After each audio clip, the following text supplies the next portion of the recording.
Explication spirituelle 49, il y a du travail, vraiment. Partie 1/3. Qu'est-ce qu'une civilisation, dans les termes les plus simples?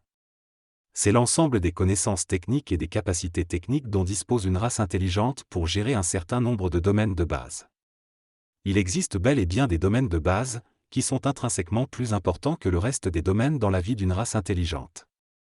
Non, les arts n'en font pas partie, et les coutumes n'en font pas partie non plus.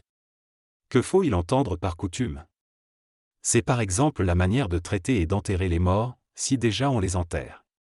C'est la manière de célébrer les naissances, si déjà on les célèbre. C'est la manière de conduire les mariages, si déjà on se marie. Ainsi de suite. On peut tout à fait souligner que le groupe constitué par la notion générale des cultures, et par les notions générales des arts et des coutumes, est par excellence un des groupes des domaines secondaires au sein de la civilisation. Il ne s'agit pas ici de sacrifier à l'idéologie qui recommande de tout valoriser au même degré, jusqu'au point où tout va paraître essentiel et fondamental, et où rien ne saurait être positionné comme une chose secondaire. Il s'agit bien ici de donner à comprendre correctement ce qu'est une civilisation. Alors, quels sont les domaines de base réellement importants? On peut dénombrer essentiellement 3 grands domaines de base d'une importance capitale. Il y a le domaine de la médecine, qui est l'ensemble des connaissances techniques et des moyens techniques concernant le traitement de toutes sortes de pathologies et toutes sortes de dysfonctionnements touchant à la complexion physique et psychologique. Concernant le domaine de la médecine, l'équation est simple, plus les connaissances techniques et les moyens techniques sont approfondis, précis et formalisés, plus il est possible de guérir nombre de pathologies et de résoudre nombre de dysfonctionnements. Il ne s'agit pas ici de valider l'idée selon laquelle il y aurait une sorte de supériorité, ou même une sorte de complémentarité, entre la médecine scientifique et technique, et les approches dites alternatives, plus ou moins douces, plus ou moins naturelles, plus ou moins ce que vous voudrez. Que cela vous plaise ou non, la seule vraie médecine est la médecine scientifique et technique, toute autre approche étant au mieux folklorique, au pire dangereuse. Certes, en disant ces derniers mots, nombre de ceux qui tomberont sur ce texte auront déjà levé bien haut les boucliers, et certains auront même déjà proféré quelques injures à l'encontre de l'auteur, l'injure la plus douce étant une accusation d'ignorance crasse. Que ceux qui seront encore capables de continuer la lecture, poursuivent effectivement la lecture. Au sens propre, quand une chose est dite scientifique, il ne s'agit pas d'une manière de classer cette chose parmi les trophées de la science institutionnelle telle qu'elle est en l'état, et il s'agit encore moins de caractériser cette chose comme étant conforme à l'idéologie matérialiste, que beaucoup confondent avec la science. Une chose est dite scientifique, quand elle procède d'une démarche de rigueur rationnelle. La personne capable de maîtriser la perception des énergies biomagnétiques, et qui va appliquer la pleine rigueur rationnelle dans l'étude de ces énergies, se situe dans une démarche scientifique, au sens propre. Cela ne signifie pas qu'elle va essayer de réduire le biomagnétisme à quelques facteurs physiques définis par la science institutionnelle, cela serait proprement une attitude de fermeture d'esprit. Cela signifie en réalité que cette personne va travailler à déterminer les caractéristiques intrinsèques et les propriétés intrinsèques de ces énergies biomagnétiques, afin d'en dégager les modes de fonctionnement et les perspectives de développement spécifiques. Tout cela nécessite une solide rigueur rationnelle, le terme rationnel voulant simplement dire, s'en tenir aux lois intrinsèques de la chose qu'on étudie. Par contre, la personne familière des ressentis plus ou moins apparentés à des énergies biomagnétiques, mais qui va forger ses concepts à partir de ses ressentis et de ses intuitions, à partir de ce qui lui vient comme idée ou conviction, ne sera pas dans une démarche scientifique. Comment qualifier une telle démarche? On va la qualifier de démarche de croyance. Une croyance. C'est ce que vous croyez savoir, par des ressentis et par des intuitions, tandis qu'une connaissance, c'est ce que vous établissez par l'application de la rigueur rationnelle à un objet d'étude, peu importe que cet objet soit physique ou énergétique, accessible au sens usuel ou inaccessible au sens usuel. La seule chose qu'on tire d'une démarche de croyance, c'est le sentiment d'avoir raison, et pour gonfler ce sentiment, on va mettre au crédit de la croyance, n'importe quelle occurrence de phénomène qui semble plus ou moins refléter la croyance. Et qu'est-ce qu'on tire d'une démarche de connaissance, et donc d'une démarche scientifique? On en tire des technologies et des technicités, on en tire des méthodes techniques et des moyens techniques pour réaliser toute une variété d'opérations.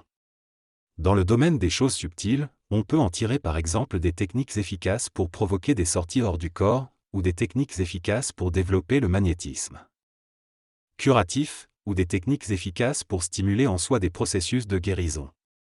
Un développement rationnel rigoureux des techniques de développement du chiromagnétisme fera entrer les soins en magnétisme dans le domaine des moyens techniques de la médecine scientifique et technique, un peu comme l'actuel développement plus ou moins rationnel et rigoureux des techniques hypnothérapeutiques est en train d'inscrire peu à peu l'hypnothérapie au rang de l'arsenal des techniques de la médecine scientifique et technique. Peu à peu. Je n'ai pas dit qu'il n'arrive jamais que des approches alternatives aient quelques résultats, mais je dis bien que ces résultats, souvent plus modestes que ce qui est clamé, ne couvrent qu'une infime fraction des besoins face au problème général des pathologies et des dysfonctionnements de la complexion humaine, physique et psychologique.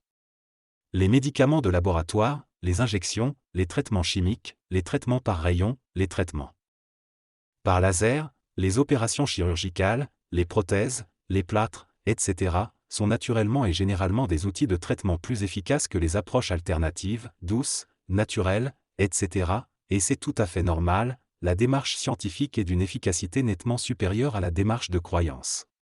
Quand les techniques de développement du chiromagnétisme seront aussi développées, en leur domaine, que les moyens techniques de la médecine allopathique, alors les soins d'un maître du magnétisme seront capables de proposer une alternative de même niveau, sinon supérieure, à la perspective de devoir recourir par exemple à un traitement au laser ou à un traitement aux médicaments de laboratoire, pour une pathologie que l'on sait déjà soigner assez bien avec ces moyens techniques.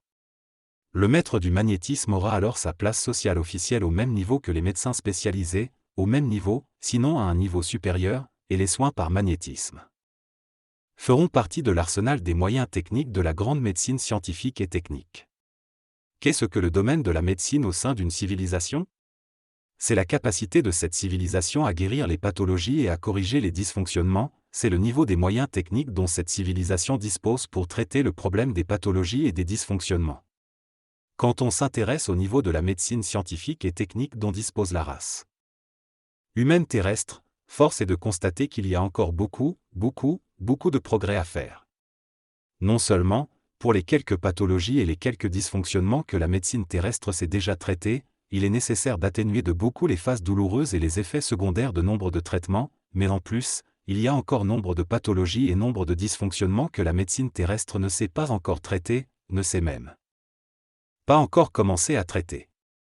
Quand on dit ici médecine terrestre, il faut entendre l'état de la médecine actuellement sur Terre. La médecine est donc l'un des 3 domaines de base de première importance pour le développement de la civilisation.